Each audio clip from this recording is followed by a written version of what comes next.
Salut. Ça va, Tim? Alors, on a presque le goût de dire comme Saint-Pierre, comme il est bon d'être ici. C'est quand même un moment de grâce que nous vivons. Alors, je ne sais pas si vous avez vu les enfants dans l'Évangile, ce que vous avez vu, mais c'est très, très rare que dans la parole de Dieu, on entende la voix du Seigneur.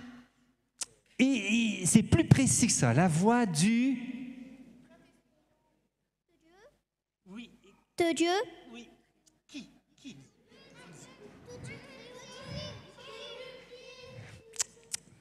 Attendez, on va demander. La voix du Père. Voilà la voix du Père.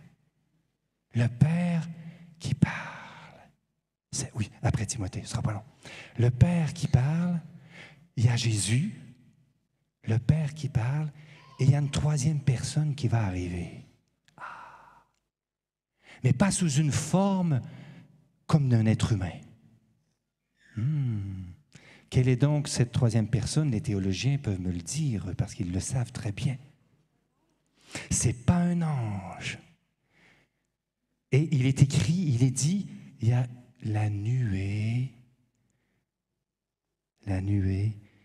qui les recouvre.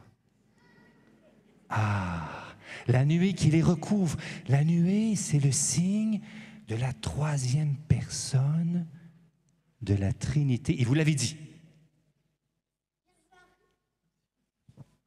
Esprit Saint. Oui, le Saint-Esprit. Mais tu as bien raison, parce que Marie, c'est l'épouse du Saint-Esprit, tu sais. T'étais très, très, très proche. Le Saint-Esprit. C'est très rare, frères et sœurs, très rare, les enfants, que dans la parole de Dieu, on retrouve les trois personnes de la Trinité. Le Père, le Fils et le Saint-Esprit ensemble. Avec cette parole, l'Eucharistie, on est vraiment très, très proche du ciel. Très, très proche du ciel. Mais il y a surtout une parole que le Père va dire. Celui-ci est mon Fils bien-aimé, en qui je mets tout mon amour. Et qu'est-ce que le Père nous demande à nous? Ah. D'écouter Jésus. 5 sur 5.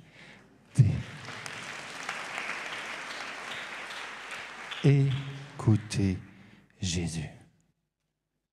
Écoutez Jésus. Il y a un proverbe qui dit, on a 2 oreilles et une bouche. C'est parce qu'on doit écouter 2 fois plus qu'on doit parler. Pas mal, hein? C'est vrai. 2 oreilles pour écouter beaucoup plus que ce que l'on doit parler. Dieu veut nous parler. Et voyez-vous, les enfants, quand Dieu parle, il n'est pas comme ça. T'es où là? Je veux te parler. Dieu n'est pas comme ça. Dieu est tellement doux. Dieu est tellement humble qu'il parle doucement pour ne pas nous faire peur.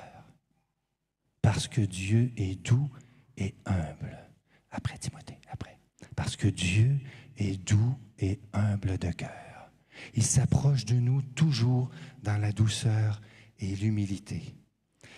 Parce qu'il veut parler ici, au plus profond de notre cœur.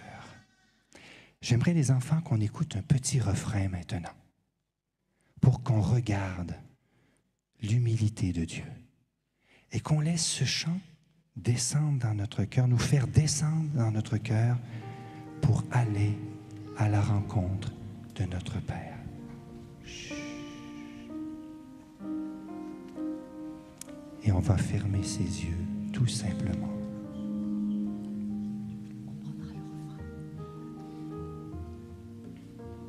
Et ceux qui connaissent le chant, nous pourrons le chanter.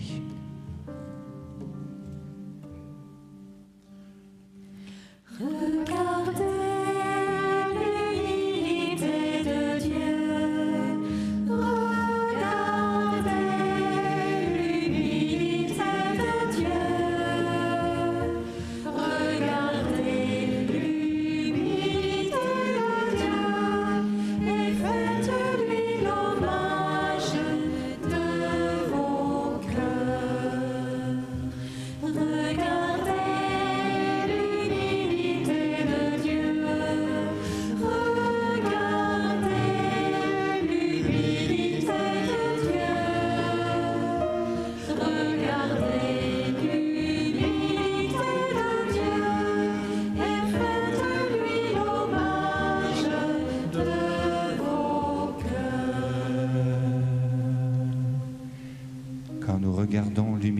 Dieu, on descend dans son cœur et on fait silence. Et on fait silence. Dieu va toujours vous parler, les enfants, dans le silence. Dans le silence. Parce que Dieu ne crie pas. Dans le monde, il y a beaucoup de bruit. Beaucoup de gens qui crient. Sur les cours de récréation, oh, c'est costaud.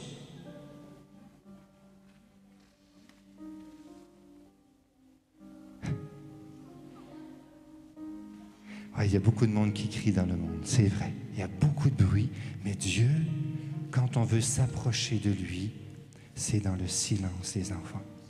Et vous remarquez, dans la transfiguration, c'est silencieux. Et lorsque le silence se fait, la lumière apparaît. Et voyez-vous, Jésus, et la lumière sort de lui, elle est en lui. Et nous, quand on entre dans notre cœur, eh bien, cette lumière se fait. Je vous souhaite vraiment, les enfants, qu'en entrant dans votre cœur, vous deveniez des enfants de lumière, en écoutant ce que le Seigneur dit dans vos cœurs.